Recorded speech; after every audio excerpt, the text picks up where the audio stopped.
Savage Dragon 22 from September of 1995.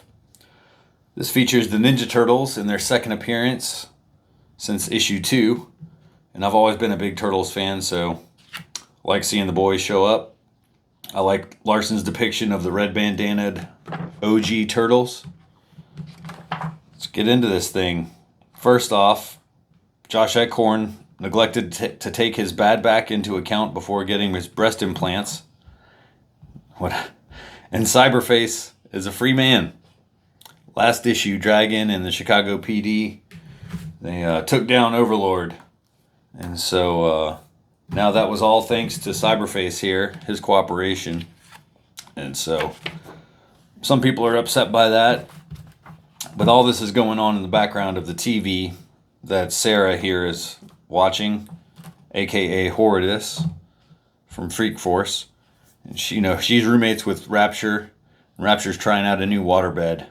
And Sarah's excited to try that out too, but obviously that's a bad idea. And this is our introduction to the Turtles and Dragon, because this is actually picking up from a previous crossover issue released by Mirage Comics back in August of 1995. And Michael Dooney, an old friend of Larson's, is the creator, or the writer and penciler on this issue. And this is actually going to be one of the final comics published by Mirage. And so Michael Dooney cracks some jokes here. Editor, can't afford one.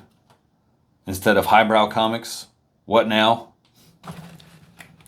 So the story's pretty basic. Raphael hears about the same way that Sarah did on the news. He hears about this complete carnage villain that they've fought before, and apparently he's going to Chicago to try and track down this threat. And he runs into some familiar freaks from Savage Dragon, like The Rock and Widow and the Shrew. And of course, Dragon finally makes an appearance.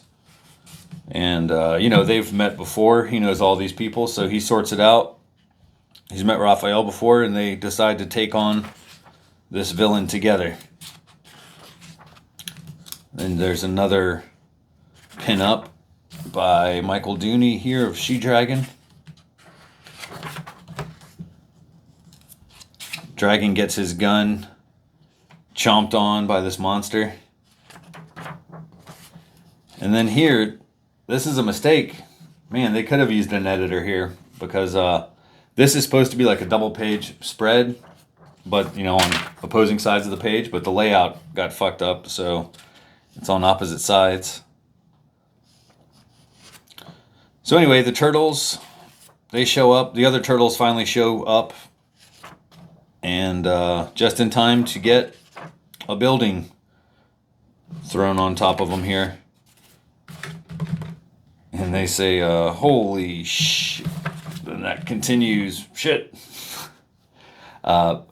But before I get back into issue 22, there is something interesting here. So, they note that issue 13 will be the final issue, the last Turtles comic by Mirage, and that Usagi Yojimbo, number 16, is going to be the last issue for Mirage, and then Stan Sakai is going to move the Dark Horse. He mentions that here, he's going to move the Dark Horse. And he's been there for like 30 years now, so that's when that happened. And then Gru is currently being published by Image at this point, which is where the Turtles are going to end up. They end up being published by Image for a good while. So, holy shit. Carnage is still going at it. Let's take a comparison here. I'll let you decide who does the better complete Carnage, Michael Dooney or Erik Larsen. They're both pretty good. Kind of basic character. Awful name though, Complete Carnage. It's terrible. So this fight's dragging on. And Larsen decides to start mixing in some silhouettes to kind of mix up this action a little bit, interspersed with scenes from the apartment. and the temptation and the struggle with the waterbed that ends in catastrophe and a solo wet t-shirt contest that Rapture wins. So this is pretty cool. Simon Bisley and Erik Larson on this pinup. And that's like a Bisley boot, if I've ever seen one. So I imagine Bisley penciled that and then Larson inked it. So let's see. Finally, Dragon is able to take this fucker and he throws him a mile off the shore of Lake Michigan. And before he can get there and like catch up to him after he tossed him, like there's this mysterious figure, almost looks like the Fiend's hands, that grab him and surprise this Carnage guy.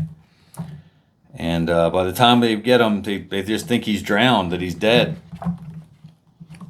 The turtles call him a wimp and pathetic.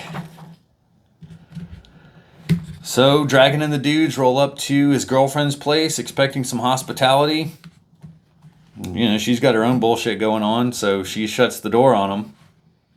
And the turtles bail. And just when shit isn't bad enough, the Fiend attacks. Drops out of the sky on him. And she doesn't want to kill the dragon. She just wants to mangle him and torture him, breaking every bone in his body, and then tossing him down this smokestack there. Ouch. So onto the letters page. You know, not a whole lot to mention. No notable artist. There's some good art though, you know, fun stuff here. Sylvester D. Cat on this thing. But I did find out what happened to the Savage Dragon annual that I mentioned a while ago that Adam Hughes was supposed to do. And Larson says that, you know, Hughes was supposed to work on this annual for him, and that he did the thumbnails for the entire comic, but then he got about 4 pages into the pencils, and then he got sidetracked by other work, and then just never came back to it. So that's about it. Yeah, and then another part 2 of this ridiculous beef between Erik Larson and Peter David. So Peter David writes in here, and Larson responds all through this column here.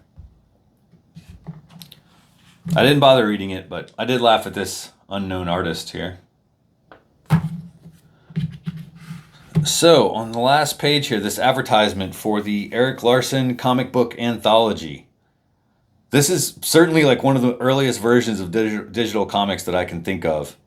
It includes 3 of issues of the miniseries, issues 1 through 10 of the regular series, the Super Patriot miniseries, 6 issues of Vanguard, 4 issues of Freak Force, the first appearance of Savage Dragon in the original graphic fantasy, as well as his appearances in Megaton.